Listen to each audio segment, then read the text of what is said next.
It sounded like an urban legend whispered through drag strips. A boxy, budget AMC Rambler beating Pontiac GTOs that made twice the noise and 3 times the headlines.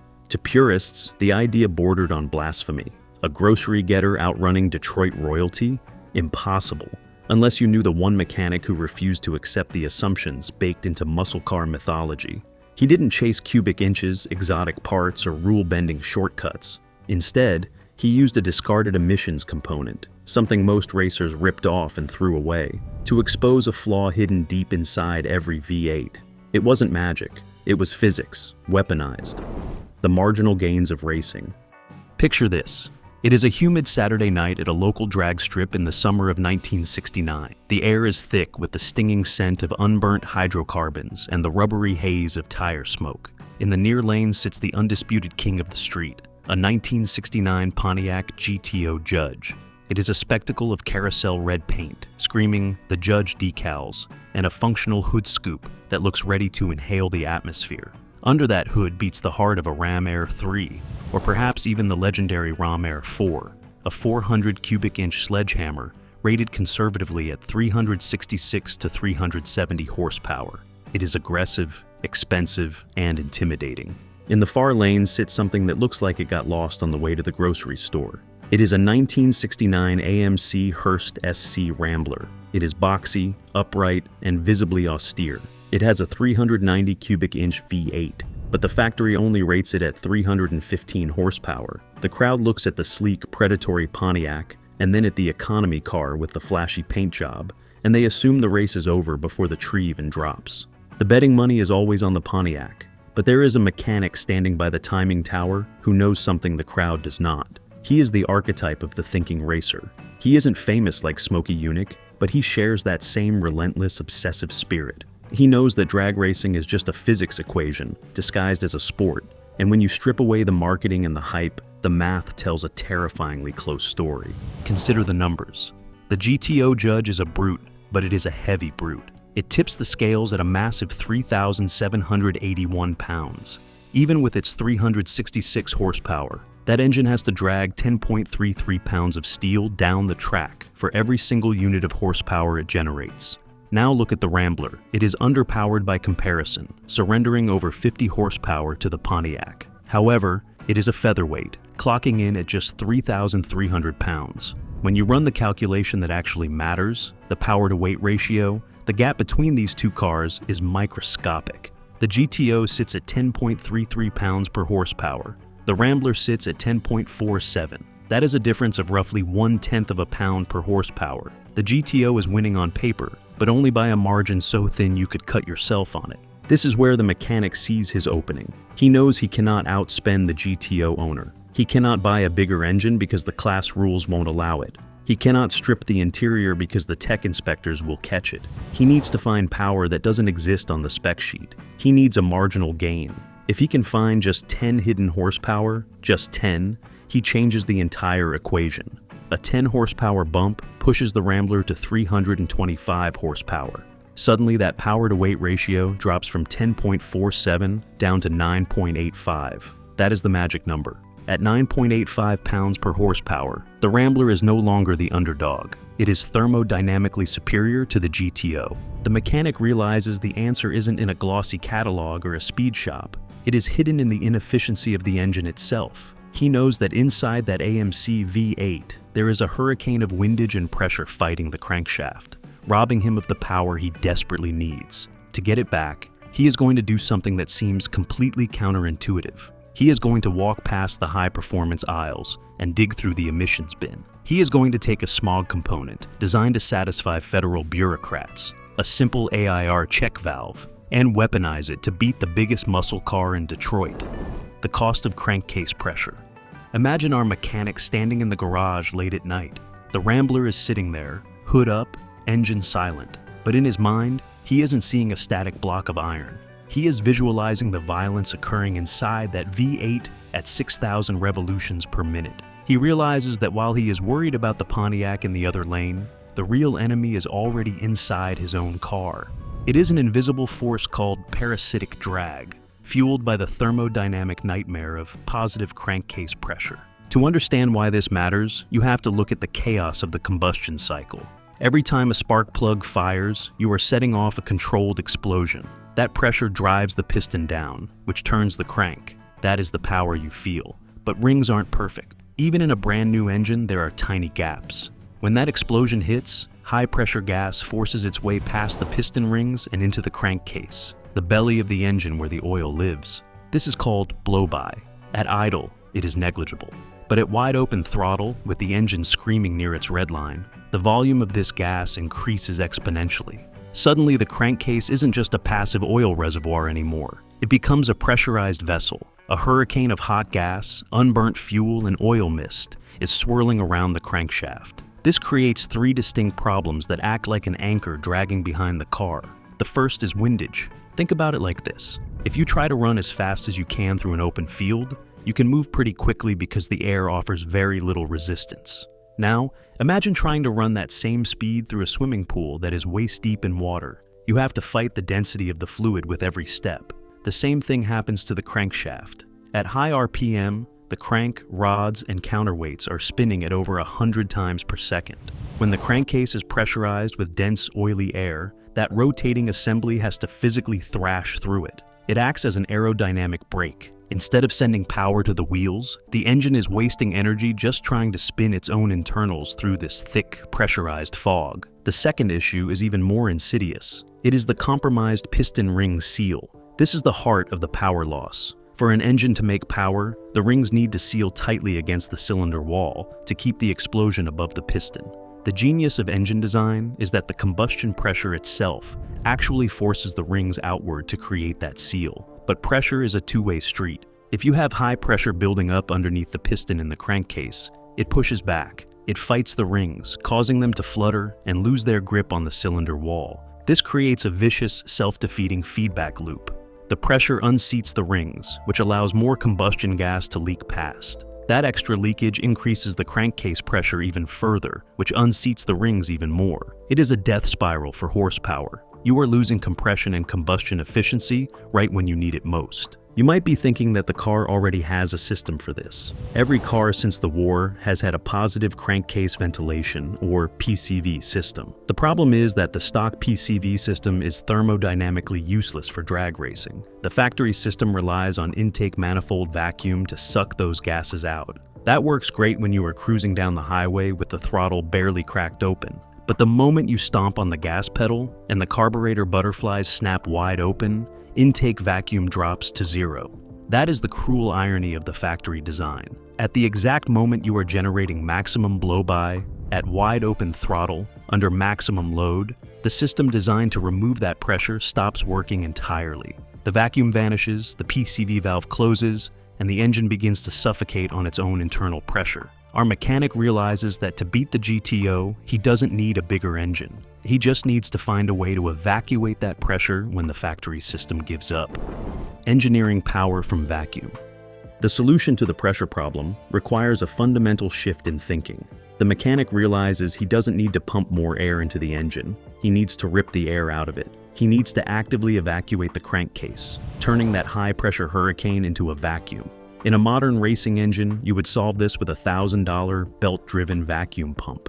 But this is 1969. The mechanic is working on a budget, and the rulebook for the stock classes is thick. A belt-driven pump is too obvious. It screams illegal modification. He needs something passive, something invisible, and something that works hardest exactly when the engine is screaming. He finds the answer by looking at the exhaust headers. This is where fluid dynamics turns into black magic. It is called the Venturi effect. The principle is simple. As a gas moves faster, its static pressure drops. Inside the collector of a race header, the exhaust gas is moving at incredible velocity. The mechanic realizes that if he welds a tube into the collector at the perfect angle, the rushing exhaust won't blow back into the tube. Instead, it will rush past the opening so fast that it creates a potent low-pressure zone. It literally sucks the air out of the tube. By connecting that tube to the engine's valve covers, he can harness the violence of the exhaust to pull a vacuum on the crankcase. This system is brilliant because it is self-regulating. At idle, there is no vacuum, which is fine. But at wide-open throttle, when the engine is making maximum power and maximum blow-by, the exhaust velocity is at its peak. The system pulls hardest exactly when the engine needs it most. The results of this thermodynamic trick are startling. Dyno tests from the era, run by legends like Traco Engineering and Edelbrock, validated the theory. They found that a passive header evacuation system could recover between 8 and 12 horsepower. Note the word recover. This isn't creating new power. It is unlocking power the engine was already making, but wasting on fighting its own internal pressure. To put that in perspective, modern, expensive vacuum pumps used in pro stock might gain 15 to 30 horsepower. This simple, passive pipe trick gets you nearly half the benefit of a professional pump for the cost of some hose and a welding rod. But the best part for our Rambler mechanic is the legality. In the late 60s, the rulebook was obsessed with displacement, cylinder heads, and carburation. Crankcase ventilation was an afterthought. It was considered a safety feature or an emissions requirement. By disguising a performance-enhancing vacuum system as a ventilation modification, the mechanic steps into a beautiful regulatory gray area. The tech inspector lifts the hood, sees some hoses running to the exhaust, and assumes it is just a way to keep oil off the valve covers. They don't realize they are looking at the device that is going to put the Rambler in the winner's circle. The only missing piece of the puzzle is the hardware. You can't just run a rubber hose to a red-hot exhaust pipe. The exhaust pulses would revert and pressurize the engine between firing cycles. The hero from the junkyard. To find the missing link for this system, our mechanic does not go to the high-performance counter at the speed shop. He walks right past the chrome air cleaners, the Holley carburetors, and the polished headers. He heads straight to the back of the store, to the dusty shelves stocking replacement parts for emission systems. Or perhaps he goes to the local scrapyard, pops the hood of a wrecked family sedan, and pulls a greasy, rusted component off the exhaust manifold. He is looking for the AIR check valve. There is a profound irony here. The AIR, or air injection reactor system, was the sworn enemy of the muscle car enthusiast. Introduced around 1966, it was a parasitic smog pump that injected fresh air into the exhaust ports to help burn off unburnt fuel. Racers hated it. It cluttered the engine bay and robbed horsepower to spin the pump. Usually, this is the first thing stripped off a car in the pursuit of speed. Yet, here is our thinking racer, digging through the scrap pile to retrieve the one specific part of that hated system that can save his engine. He chooses this valve not because it is cheap, but because it is over-engineered for survival. Consider the environment where this valve lives. It sits right between a delicate air pump and the fiery violence of the exhaust manifold. Its entire job is to let fresh air flow into the exhaust stream while preventing the superheated, high-pressure exhaust gas from flowing backward and destroying the pump. This means the valve is built to survive a thermal nightmare. Exhaust gas temperatures at the manifold frequently exceed 1,000 degrees Fahrenheit. If you tried to use a standard plumbing check valve or a plastic PCV valve in this application, it would melt, shatter, or vaporize within seconds. The AIR valve, however, is constructed with high-grade steel housings and, crucially, internal diaphragms often made of Viton. Viton is a high-performance fluoropolymer, a synthetic rubber that offers exceptional resistance to chemical attack and extreme heat cycling. It is the material you use when you cannot afford failure. By repurposing this valve, the mechanic is leveraging Detroit's own engineering against itself. He is taking a component designed to clean up the air and using it to clean up his crankcase. But this modification is not without peril. In fact, it places a sword of Damocles right over the engine block. The entire system relies on this one-way valve maintaining a perfect seal. If that Viton diaphragm eventually degrades from carbon buildup or fatigue and the valve sticks open, the results are catastrophic. In that scenario, the system instantly reverses. Instead of pulling a vacuum, the headers will force high-pressure, 1,000-degree exhaust gas directly into the crankcase. The engine block becomes a pressure cooker. The valve cover gaskets will blow out. The valley pan can deform. You will spray oil onto the windshield and the track, and you might spin a bearing before you can even lift off the throttle. It is a calculated risk. The mechanic is betting his engine on a $5 smog part, trusting that the engineers who designed it for emissions compliance inadvertently built the perfect racing tool. Precision with a welder. The AIR valve is only half the battle. The other half is pure geometry. You can have the best check valve in the world, but if you install it incorrectly, it becomes a paperweight. This is where the mechanic stops being a parts swapper and starts being a physicist with a welding torch. The effectiveness of the entire system hangs on one variable, the Venturi effect. To capture that effect, you cannot just drill a hole in the exhaust pipe and hope for the best. You have to follow a specific set of geometric rules that dictate how fluids behave at high velocity. If you get the angle wrong, you won't create a vacuum. Worse, you might actually pressurize the crankcase. The first rule is the angle. The scavenge tube, often called a nipple, must be welded into the collector at a 45-degree angle relative to the pipe. But here is the counterintuitive part. It must be angled forward, pointing upstream into the flow of exhaust. It looks wrong. It looks like you are trying to scoop the exhaust gas into the tube. But this specific orientation forces the high-velocity exhaust to rush past the opening, shearing the air away and creating the maximum pressure drop. The second rule is placement. You want the tube located in the collector, just past where the 4 primary tubes merge into one. This is the transition point where the exhaust gas is accelerating and smoothing out. This is where the velocity is highest and the static pressure is lowest. The third rule is depth. You cannot just weld the nipple flush with the outside of the pipe. It needs to protrude inside the collector, typically about ½ an inch. This ensures the opening is sitting directly in the high-speed stream, not hiding in the turbulent boundary layer near the metal wall. If you miss any of these details, if the angle is too steep or the tube is too shallow, the physics break down. Instead of a vacuum, you get turbulence. Instead of horsepower, you get a mess. There is one final constraint that separates the race cars from the street machines. This trick only works if the exhaust can breathe. The Venturi effect relies on high velocity and low pressure. If you have restrictive mufflers downstream, they create back pressure. That back pressure travels up the pipe and kills the vacuum at the collector. If the back pressure is high enough, it can even overcome the check valve. This means our Rambler mechanic isn't running quiet dual exhausts. To make this work, he is uncorking the headers. He is running open pipes. The car has to be loud to be fast. The mathematics of an upset. Let's go back to the starting line. The Christmas tree flickers from yellow to green. The GTO Judge and the SC Rambler launch simultaneously. For the first 60 feet, it is a battle of traction. But as the cars accelerate through the gears, climbing past 4,000 then 5,000 RPM, the physics equation we discussed begins to solve itself in real time. Inside the Pontiac's 400 cubic inch V8, chaos is taking over. The pistons are hammering down, creating massive blow-by. The crankcase pressure is spiking. The rings are starting to flutter, losing their seal against the cylinder walls. The crankshaft is fighting through a dense fog of aerated oil. The GTO is bleeding horsepower right when it needs it most.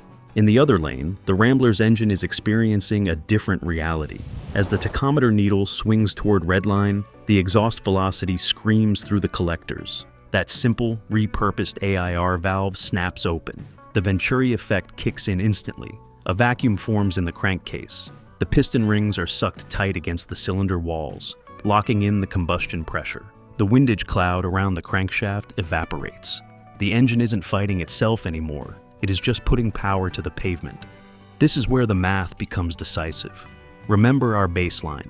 The GTO started with a power-to-weight ratio of 10.33 pounds per horsepower. The stock Rambler was trailing at 10.47, but that vacuum system has just recovered 10 horsepower. It didn't create it. It just stopped the engine from wasting it. When you add those 10 horsepower to the Rambler's output, the denominator changes.